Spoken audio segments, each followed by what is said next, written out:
What's up, fellow bookworms, and welcome back to the channel. My name is Dylan, and today I have some super exciting Kindle news to share with you guys. If you haven't already heard, Amazon has just officially announced, confirmed, and sort of released their brand new Kindle called the Kindle Scribe. Right now, this Kindle is available for pre-order with an official release date of November 30th. So if you haven't had a chance to check out this brand new Kindle, I highly recommend that you head over to Amazon's website and check that out as soon as you're done with this video, of course, because in this video, I'm going to share with you all the information that you need to know about this brand new release from Amazon. And don't forget, if you'd like to support this small channel, the best way to do that is by shopping for the Kindle Scribe with the links in the description below. Clicking those links will allow me to receive an affiliate income from Amazon of like 1 or 2% of whatever you purchase by clicking that link.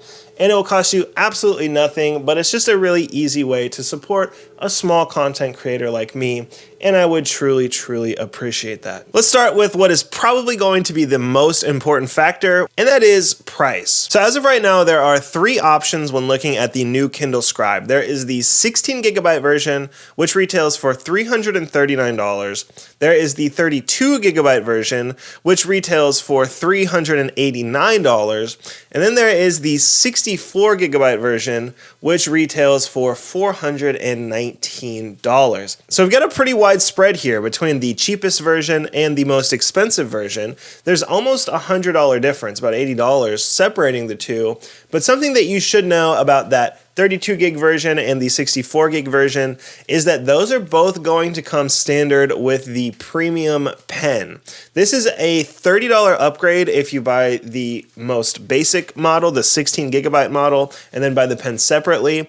So we'll talk more about all the details and what I personally would recommend and what I'll probably do myself at the end of the video, but that is something to know when looking at these price differences. So just like the last Kindle video that I did where we looked at the brand new revamped Kindle Basic, we're going to divide this video up into 2 basic sections. First, we'll look at the pros, the things that I'm really excited about in this new Kindle Scribe, and then we'll look at the cons, the few but important things that I think we should know about before we decide whether or not this new Kindle is right for us. So let's get right to it with the pros list. Now, sitting right at the top of my pros list for this new Kindle Scribe is the fact that this device has a 10.2-inch display. That is an absolute game changer when it comes to the Kindle. Now, I know that there are other e-readers out there that have display sizes as big or maybe even bigger, but for the Kindle, this is something that I am super excited about. Having this large display is going to make reading so much easier. Now, not only is the display bigger on this device, but it's also going to maintain that same high quality resolution that we see in the Oasis and in the Paperwhite. The new Kindle Scribe is going to have that same 300 ppi screen, that 300 pixels per inch screen, which is really impressive when you consider the size of this screen.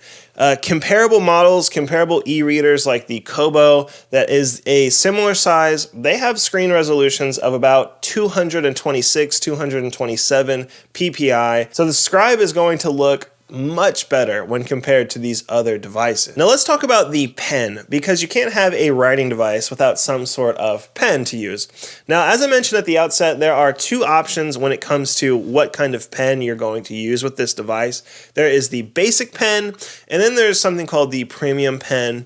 They're not all that different. Both are going to be no charge devices, no charge pens. You don't have to, like the iPad, connect it to the device to charge. You don't have to plug it in or do anything like that. It has no battery. It's just really like a stylus.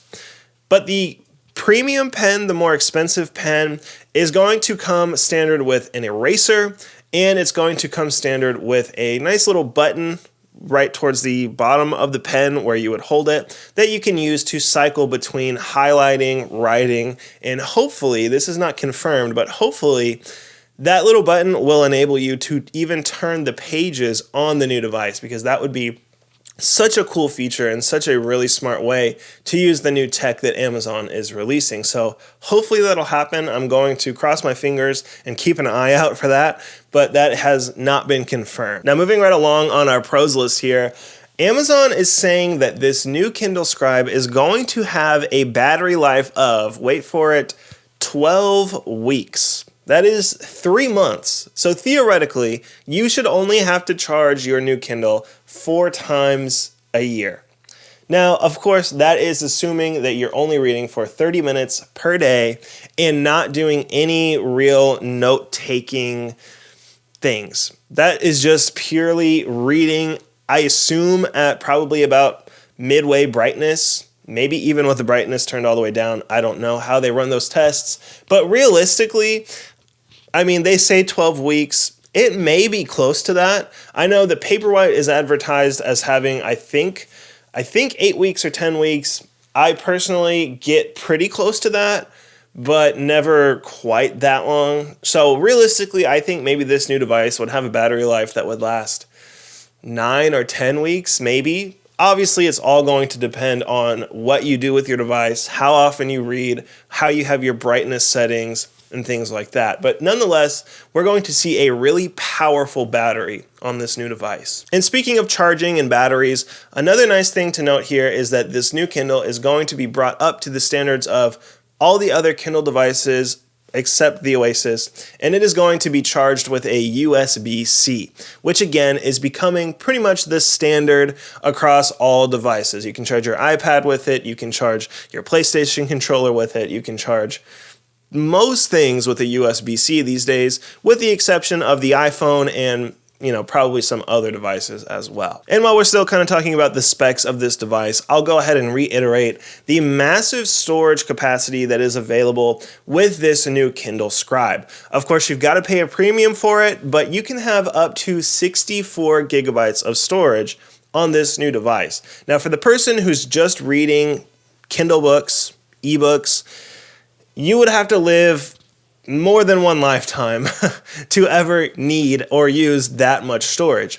But because this is being marketed as kind of a work device, a device that you can not just read on, but also, mark up PDFs and take heavy notes and things like that, you may end up needing that much storage. If you've got a lot of PDFs or plan to have a lot of PDFs on your device, then 64 gigs is maybe, it might be necessary.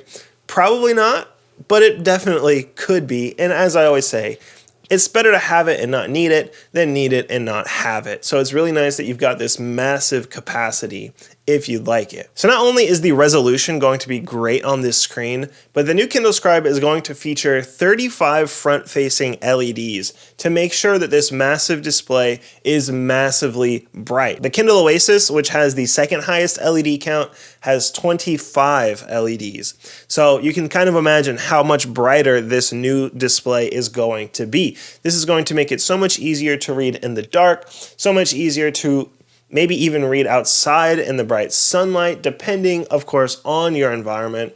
But this is going to be a massive upgrade over what we currently have. Now, still looking at the pros here, let's kind of shift a little bit and talk about the actual features on the device as well, the practical day-to-day things that you're going to be doing on this device. It seems like the primary way that you're going to be able to take notes and mark up books on this device is going to be with the sticky note feature. It appears that you're going to be able to tap anywhere on the screen when you're reading a Kindle book, pull up this sticky note feature, and then write out whatever note, whatever information you think is important, and then just kind of minimize this feature so that it's always there but not always at the forefront. And as always, you'll be able to export these notes just like you normally would be able to on a Kindle device. You can send them directly to your email so that you can have them across all devices, which is a really nice feature. Another thing that Amazon is really advertising with this device is that you're going to be able to use templates on your device, things like journals or notebooks or lists, so that you'll always have a nice, somewhat customized template to draw on, to write on, to journal, make lists, make notes, or do whatever you want to do with this new device. And now finally, The details are kind of sparse here, but on the product page, Amazon is advertising the ability to link your Kindle Scribe with Microsoft Word so that you'll be able to import Word documents, mark them up on your device, and then export them back to your computer or wherever you'd like to export them, making it so much easier to kind of have an interconnected workflow. If you're working on a document on your computer but then need to go, you can continue to work on that document on your Kindle, wherever you might be, which is a really nice, convenient feature. So those are all the new features of this new device. Now, moving on from that, let's spend a few minutes talking about the cons, the things that I don't necessarily love, and some of these are going to be just preference and others will be less important, but I think there are at least a couple that are important and that you definitely should know about. The first con here is that this device only comes in one color. They're calling this color tungsten, and it really is like, if you're a fan of Apple products, like space gray, it looks like. That same sort of color that we're probably all used to with Apple devices. I don't hate the color by any means, but it would be nice to have more than one option. Maybe this is something that Amazon is going to roll out at a later date. I have no idea, but I do wish that there was at least two colors to choose from, but it's not a huge deal. Another thing that I was really hoping to see on this device that is noticeably absent is page turn buttons. This is something that I have really grown to love on my Kindle Oasis. I don't know what it is, but it's just something so much easier about just pressing a button to turn the page than having to tap on the screen every, 30 seconds. Not a huge deal, but like I mentioned before, hopefully the new pen is going to have the ability to turn the page with a tap of that little button. That would be such a cool feature that I hope they roll out. If not, I really am going to miss page turn buttons, but I understand. Now, another thing to note about this device that I don't particularly love, not a huge deal, but something to keep an eye out for, is the weight of this device.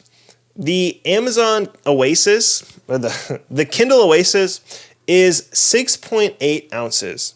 And sometimes if I'm reading for an hour or 2 hours on end, my arm just kind of feels a little sore from holding this device for that long. Well, the new Kindle Scribe is a pound. It's like 15.8 ounces, I think, or 15.12 or something like that. It's basically a pound, twice the weight, almost 3 times the weight, really, of the Kindle Oasis. So I can imagine, after 2 or 3 hours of reading, holding this device, that weight is going to add up. Now, the iPad Pro, the newest versions of the iPad, weigh that much and even a little bit more, depending on which version you have. So if you have an iPad Pro, you can kind of imagine how much this new Kindle is going to weigh.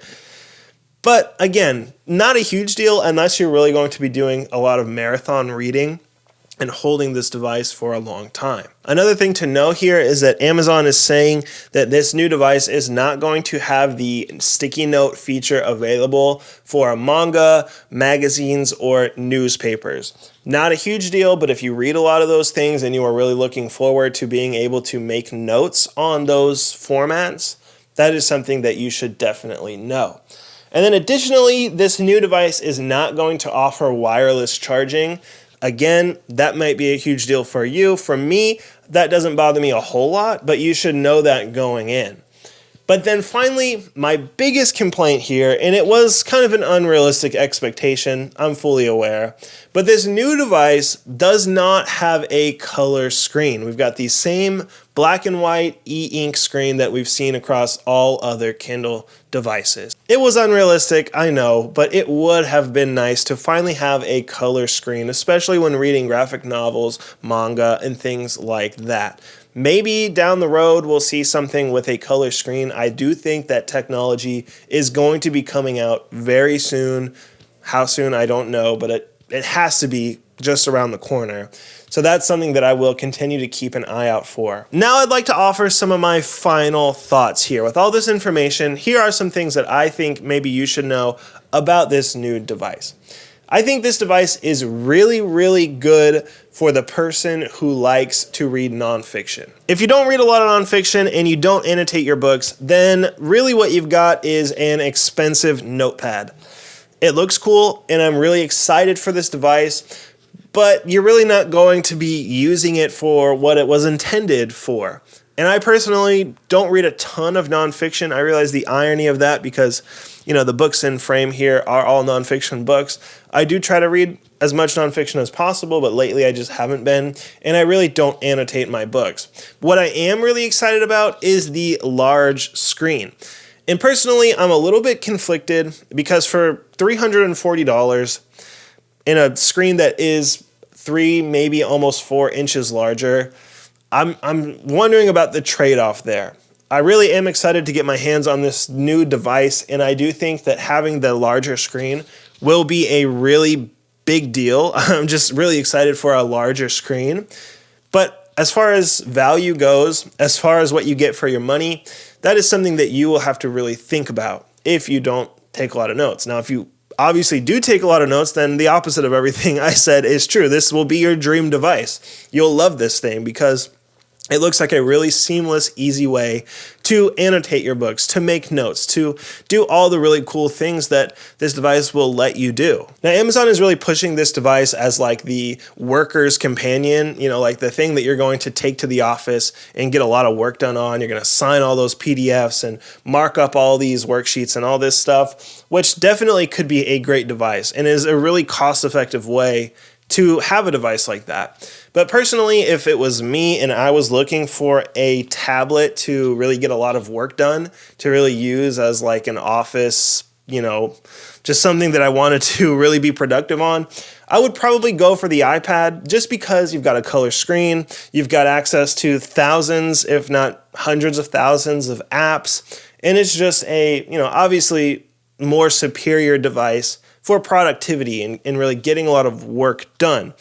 But the iPad is about 4 times the price. So if you're really just looking for that device you can fit in your bag and take to the office and get a little bit of light work done, then this might be the device for you. But I really don't see this device being the office companion that it's kind of being advertised as. So for me, if and when I do decide to buy the Kindle Scribe, I think the choice that I'm going to go with is that choice right in the middle, that 32 gigabyte offering, because you get twice the storage of the base model, and you also get the $30 pen, the premium pen included.